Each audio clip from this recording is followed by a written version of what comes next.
Gadis ini sangat aneh. Ia mendeteksi pencuri membobol rumah. Tapi ekspresinya acuh, terus berendam di bak mandi.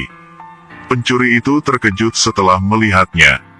Tak disangka, ia menutup matanya dan terus berendam di bak mandi. Situasi ini membuat pencuri tercengang. "Hei, aku mencuri dari rumahmu. Jangan begitu." Gadis berkata dengan pencuri, "Tolong curi cepat. Ketika kamu keluar, ingatlah untuk menutup pintu." Harry terkejut.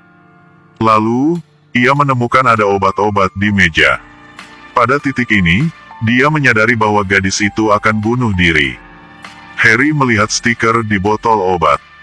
Apa, ini adalah antibiotik? Ketika Daisy mendengar itu, dia langsung berdiri. Ternyata dia salah minum obat. Jadi dia segera mencari botol obat lain. Tapi, di pintu lemari obat ada tulisan, "Tolong hargai hidup." Dengan bantuan Harry, dia menemukan botol obat yang tepat. Daisy segera meminum seluruh botol obat. Kemudian kembali bak mandi untuk melanjutkan berendam. Ketika Harry meninggalkan, dia perlahan membantunya menutup pintu. Kemudian ambil semua alat berharga di rumahnya. Ia dengan senang pulang ke rumah.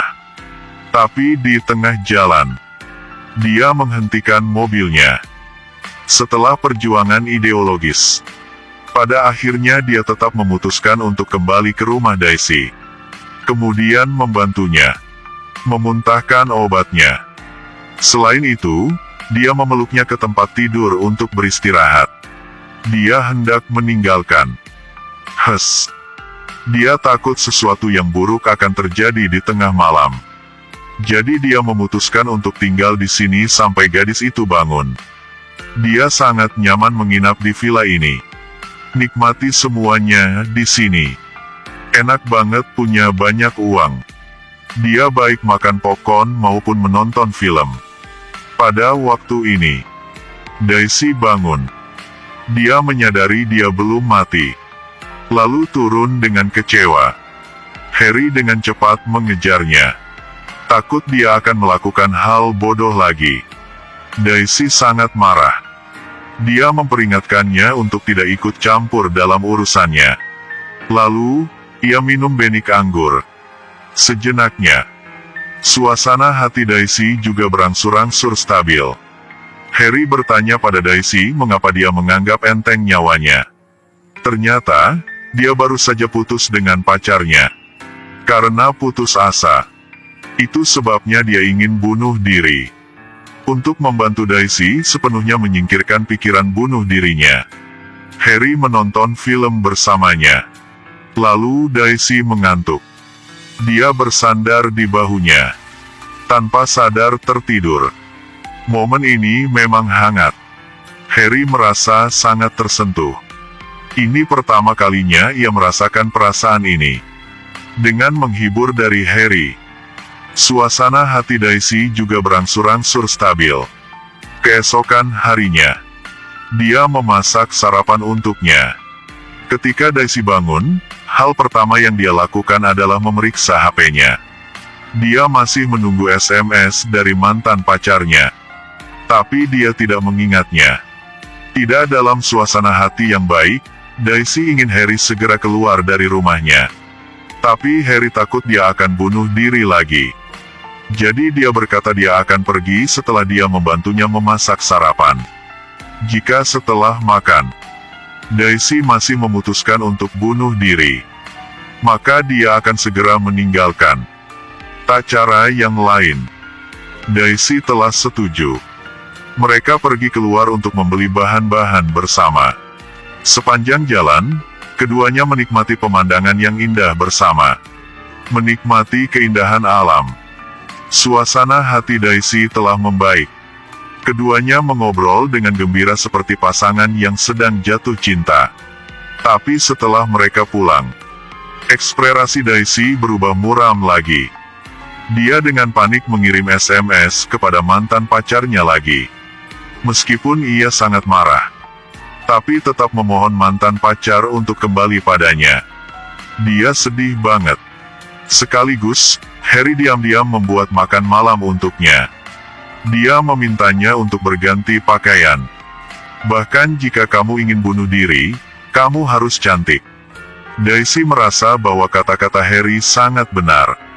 Jadi dia pergi ke ruang pakaian, memilih gaun yang ia sukai.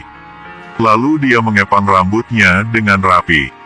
Oleskan lebih banyak maskara. Wah, cantik sekali. Ini adalah pesta terakhir dalam hidupnya. Pasti harus sedikit lebih formal. Karena itu, Harry juga mengambil jas yang dia curi. Keduanya memandang-pandang dan tersenyum di bawah cahaya lilin yang hangat. Semuanya memang romantis. Daisy berkata, hidup tidak berarti apa-apa baginya. Dia merasa ia sungguh gagal. Sejak ia masih kecil, ia belum pernah bahagia. Harry mendengarnya mengatakan itu dan segera mengundangnya untuk menari dan bermain catur dengannya. Lalu melompat ke kolam dan bersenang-senang bersama. Dia menikmati malam yang bahagia. Harry hanya ingin membuktikannya padanya. Hidup ini sangat berarti. Hidup sungguh ternilai harganya. Di masa lalu, hidup mungkin tidak seperti seharusnya. Tapi itu tidak berarti itu sama di masa depan. Tapi ketika Daisy memikirkan mantan pacarnya, dia jatuh ke dalam ketidakstabilan negatif lagi. Dia tidak tahan dan ingin bunuh diri. Gadis ini ditinggalkan oleh pacarnya dan ingin bunuh diri.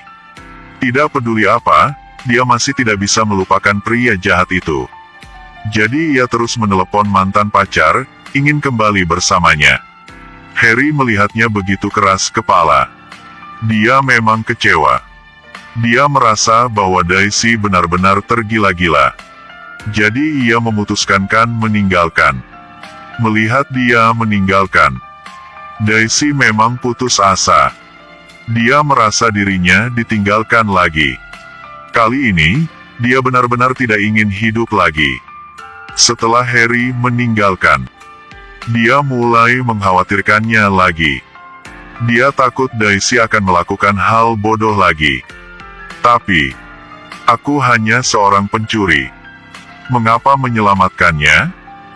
Dia melompat ke kolam, lalu menyelamatkan Daisy ke darat. Untungnya, kali ini dia juga lolos dari kematian. Setelah Daisy sadar, Harry membuatkannya secangkir kopi panas, lalu meninggalkan. Bisakah kamu tetap bersamaku? Kali ini, dia tidak ingin meninggalkan lagi. Dia ingin tinggal di sisinya. Dia berbaring diam di pelukannya. Ini adalah pertama kalinya dia merasakan rasa cinta yang sebenarnya. Dia merasa bahagia banget. Malam itu adalah malam paling bahagia untuknya. Saat pagi, dia melihat wajah Daisy penuh dengan manisnya. Harry sepertinya telah menemukan arti hidupnya yang sebenarnya. Dia memutuskan untuk tidak mencuri lagi.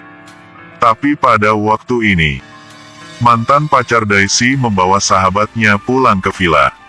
Setelah bertemu mantan pacarnya, dia kehilangan kendali lagi. Dia berkata dengan Harry, Daisy menderita gangguan delusi. Villa ini bukan miliknya. Dia adalah pemilik sebenarnya dari itu. Tapi Harry masih tidak ragu untuk memihak Daisy.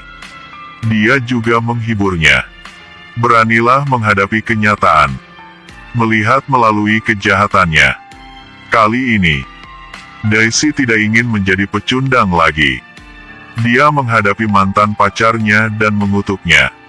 Setelah melampiaskan amarah, dia dengan nyaman meninggalkan bersama Harry.